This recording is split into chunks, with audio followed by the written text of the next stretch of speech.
হাইকোর্টে ভূপতিনগর সংক্রান্ত মামলার শুনানি, বিরোধীদের হেনস্থা করতে মামলার অভিযোগ, 5 সপ্তাহের জন্য রক্ষা কবচ এনআইএ-কে। এত মামলায় বিস্ফোরক আইনের ধারা যুক্ত করে কেন, পরে সেই ধারা বাদ যাচ্ছে কেন, রাজ্যকে প্রশ্ন হাইকোর্টের বিচারপতির। আমরা আরো বিস্তারিত জানবো, আমাদের প্রতিনিধি প্রিয়াঙ্কা রয়েছে আমাদের সঙ্গে। প্রিয়াঙ্কা, এক্ষেত্রে হাইকোর্টের ঠিক কি পর্যবেক্ষণ? একেবারে বললামই, দেখো ইতিমধ্যেই যা উঠে আসছে, ভূপতিনগরে লাগাতার বিরোধীদের বিরুদ্ধে মামলা এবং লোকসভা ভোট মাঠে থাকতে না দেওয়ার অভিযোগে এই মামলা দায়ের হয়েছে কলকাতা হাইকোর্টে। বিচারপতি জয়সেন গুপ্তের স্পষ্ট বক্তব্য, এত মামলা এক্সপ্লোসিভ সাবস্টেন্স অ্যাক্ট যুক্ত করে তদন্ত শুরু হচ্ছে, আর কেনই বা সেই ধারা বাদ দেওয়া হচ্ছে, সেক্ষেত্রে মামলাকারীর আইনজীবী স্পষ্ট বক্তব্য, এর পিছনে গভীর ষড়যন্ত্র রয়েছে, বিরোধীদের ফাঁসানো এটা একটা ষড়যন্ত্র, এমনটাই বলা হয়েছে মামলাকারী আইনজীবীর তরফ থেকে। আদালতের স্পষ্ট নির্দেশ, 5 সপ্তাহের জন্য অভিযুক্তদের রক্ষা কবচ দেওয়া হলো কলকাতা হাইকোর্টের তরফ থেকে। এই সময়ের মধ্যে তারা আগাম জামিন নিতে পারবেন, পুলিশ এই সময়ের মধ্যে তাদের গ্রেফতার করতে পারবে না, অর্থাৎ তাদের বিরুদ্ধে কোনো কঠোর পদক্ষেপ নেওয়া যাবে না। বিচারপতির আরো বক্তব্য, বিস্ফোরণের ঘটনায় এনআইএ অ্যাক্ট যুক্ত করা হয়েছে, এক্সপ্লোসিভ সাবস্টেন্স অ্যাক্ট দিয়ে তদন্ত শুরু করেও সেই ধারা বাদ দেওয়া হয় কেন, প্রশ্ন করেছেন কলকাতা হাইকোর্টের বিচারপতি জয়সেন গুপ্ত। প্রসঙ্গত বলে রাখা প্রয়োজন, এই মামলার শুনানি চলাকালীনই কলকাতা হাইকোর্টে সশরীরে তলব করা হয়েছিল ভূপতিনগর থানার আইসিকে, এবং সেই ক্ষেত্রে তাকে এই জাতীয় সমস্ত মামলা থেকে দূরে থাকার নির্দেশ দিয়েছিল কলকাতা হাইকোর্ট। পরবর্তীকালে এই মামলার শুনানি, আর সেই শুনানিতে কলকাতা হাইকোর্টের এই নির্দেশ ইতিমধ্যে উঠে এসেছে। পৌলমী, বেশ, অনেক ধন্যবাদ। আমরা কথা বললাম প্রতিনিধি প্রিয়াঙ্কা রায়ের সঙ্গে। হাইকোর্টে ভূপতিনগর সংক্রান্ত মামলার শুনানি, বিরোধীদের হেনস্থা করতে মামলার অভিযোগ, 5 সপ্তাহের জন্য রক্ষা কবচ এনআইএ-কে। আমরা আরো বিস্তারিত জানবো, আমাদের প্রতিনিধি রয়েছে সৈকত। সৈকত, বারবার আমরা দেখেছি ভূপতিনগর সংক্রান্ত মামলায় সেক্ষেত্রে রাজ্যকে তিরস্কৃত হয়েছে হাইকোর্টের কাছে, এক্ষেত্রেও আজকেও রাজ্যকে প্রশ্নের মুখে পড়তে হচ্ছে। সৈকত,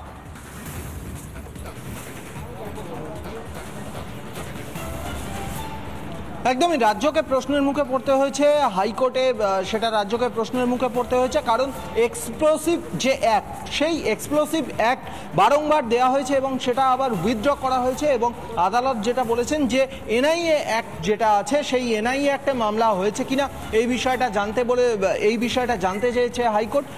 আমি এই মুহূর্তে আছি সিটি সেশনস কোর্ট বা নগর দায়রা আদালতে। এই নগর দায়রা আদালতে আজকে ভূপতিনগরের ঘটনায় ইতিমধ্যেই যে দুজনকে গ্রেপ্তার করা হয়েছে সেই দুজনকে কোর্ট লকআপে আনা হয়েছে, আর কিছুক্ষণ পরে হিয়ারিং শুরু হবে। যেটা জানা যাচ্ছে এনআইএ সূত্রে, এই দুজনের ক্ষেত্রে আরও ফার্দার 3 দিনের এনআইএ কাস্টাডি চাওয়া হতে পারে, কিন্তু এই দুজনকে জিজ্ঞাসাবাদের পরে যে 3 জনের নাম উঠে এসেছিল সেই 3 জন আদালতে গিয়েছিল, এবং সেই 3 জনের ক্ষেত্রে এনআইএ আধিকারিকরা এবার কি পদক্ষেপ নেন সেটাই দেখার। আপাতত আজকের যে দুজনকে আনা হয়েছে, অর্থাৎ বলাইচরণ এবং মনতোষ জানা, এই দুজনের ফার্দার এনআইএ কাস্টাডি শেষ হয়ে আজকে তাদের আবার ফের কোর্টে প্রোডাকশন করা হয়েছে। এনআইএ সূত্রে জানা যাচ্ছে আরও 3 দিনের জন্য তারা হেফাজতের আবেদন করতে পারেন। বেশ, অনেক ধন্যবাদ। 42-এর লড়াই, কথা হবে চোখে চোখ রেখে।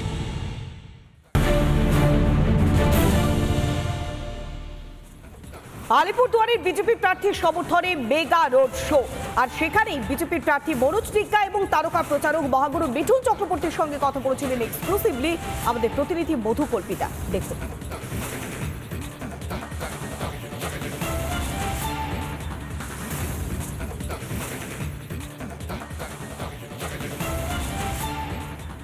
মিঠুনদা, গতকাল ময়নাগুড়িতে জনসমর্থন দেখেছি, আজকেও এখানে মেগা রোড শো, সেখানে সাধারণ মানুষের ভিড় উপচে পড়ছে। উত্তরবঙ্গের মানুষের জন্য কি বার্তা যাবে মহাগুরু? আমার বার্তা খুব সিম্পল, ভোট দেওয়ার আগে 5 মিনিট আগে চোখ বন্ধ করে ভাবুন কাকে ভোট করবেন। মনোজ টিকা স্ক্যাম করেছে না, মনোজ টিকা চুরি করেছে না, মনোজ টিকা কয়লা গরু এর মধ্যে যুক্ত আছে না, হয়ে গেল। আর একদিকে যে অপোজিশন আছে, এবার তার কথা ভাবুন, আপনি যে পার্টি করেন সেই পার্টি দুর্নীতিগ্রস্ত কি না, আপনি বলবেন হ্যাঁ, তো বাকি সব করে আপনি হ্যাঁ হ্যাঁ হ্যাঁ করবেন। এবার আপনি চোখ বুঝে ভাবুন আপনি কাকে ভোট করবেন। এই ভুলটা করবেন না, কেননা এইবারে অনেক নতুন ভোটার আছে, তাদের ভবিষ্যতের কথা ভাবুন। আমি তাদের বলছি, এমন কোনো ভুল বার্তা, এমন কোনো বার্তাতে বা মিথ্যে কথাতে বয়ে যাবেন না। আপনারা জানেন অনেক মিথ্যে কথা বলা হচ্ছে, আপনাদের ভবিষ্যৎ নিয়ে কেউ ভাবছে না। আমি বলছি নিজের ভবিষ্যৎ নিজে ভাবুন, বিজেপিকে ভোট করুন, বিজেপির সাথে থাকুন। বিজেপি কথা দিচ্ছে একটা নতুন সুন্দর বাংলা করবে, এটাই মোদিজির গ্যারান্টি। দেখুন, বেঙ্গালুরুতে যে বিস্ফোরণ কাণ্ড, সেই বিস্ফোরণ কাণ্ডের সেই ঘটনায় বাংলা থেকে জঙ্গিদের গ্রেফতার করা হয়েছে। আর রাজ্যের মুখ্যমন্ত্রী মমতা বন্দ্যোপাধ্যায় তিনি বলছেন বাংলা নাকি নিরাপদ। সত্যি কি বাংলা নিরাপদ? কেননা জঙ্গিদের কোথাও গিয়ে মুক্তাঞ্চল হচ্ছে না, একটু খুঁড়ুন না, খুঁড়লে দেখলে মানে হু হু করে বুড়বুড় করে বেরোচ্ছে। বাংলা কি সন্ত্রাসবাদীদের একটা সেফ জোন হয়ে যাচ্ছে? Because police are inactive here. Police যদি নিজের পশ্চিমবঙ্গবাসীর প্রতি ইনঅ্যাক্টিভ থাকে তো তোরা তো বাইরের লোকেরা জানে আমাদের সেফ প্লেস, এটা কিচ্ছু হবে না। কিন্তু মমতা বন্দ্যোপাধ্যায় তো বলছে পুলিশ নাকি গ্রেফতার করেছে। পুলিশ গ্রেপ্তার করে, সবসময় পুলিশই গ্রেপ্তার করতে হয়, ওটাই না নাই আইন। এতদিন পরে কেন? আপনাদের কি ইন্টেলিজেন্স নেই? পুলিশের তো ইন্টেলিজেন্স আছে, সব আছে। দেখুন, এইসব কথা বলে কথা বাড়ানো হবে। Public know the truth, public জানে সচ্চাইটা কি। এখন একমাত্র উপায়, we need a change for the better, change for the পশ্চিমবঙ্গের লোকের জন্য চেঞ্জটা দরকার। এটা যদি লোকে বুঝতে পারে, they will vote for BJP. এখন দেখুন, সবাই তো বলবে, সমস্ত পার্টি বলবে আমি আপনাদের পাশে রাখবো। 11 বছর ধরে তো ওনারা রয়েছেন, খালি বলেছেন আপনাদের পাশে রাখবো, কিন্তু থাকেননি। প্রত্যেকবারই, চাই মুসলমান ভাই বোনদের বলুন, কে চা বাগানের লোকদের বলুন, সবাইকে বলেছেন আমি তোমাদের পাশে আছি। ভোট শেষ, পাওয়া নামানো সব শেষ। যদি সাধারণ মানুষ ওনার সাথেই থাকতেন তা তোমার বার্তা দেওয়ার কি আছে? যে অটোমেটিক্যালি বিজে।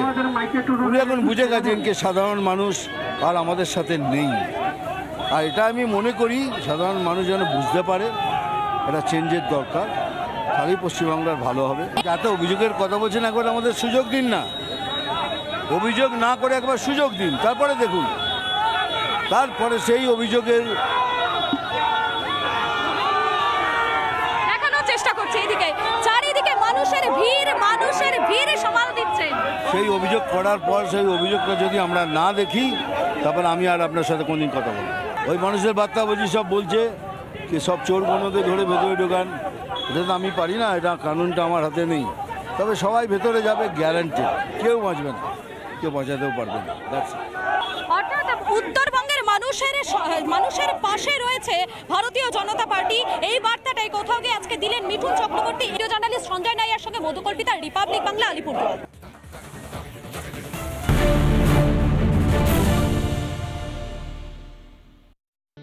Presented by branded কানের মেশিনের একমাত্র চয়েস শ্রাবণী। নির্বাচন ঘোষণা হয়ে যাওয়ার পর যে কোনো জায়গার, অর্থাৎ গোটা দেশ হোক বা রাজ্যের হোক, আইন শৃঙ্খলা পরিস্থিতি সমস্তটা নিয়ন্ত্রণ করে নির্বাচন কমিশন। কিন্তু এক্ষেত্রে দেখা গেল একটা অদ্ভুত পরিস্থিতি। গতকাল বেহালা ফ্লাইং ক্লাবে যে হেলিকপ্টার করে অভিষেক বন্দ্যোপাধ্যায় বিভিন্ন জায়গায় মুভ করেন, সেই হেলিকপ্টারে আইটি হানা দিয়েছিল, তল্লাশি চালানো হয়েছিল হেলিকপ্টারের ভেতরে।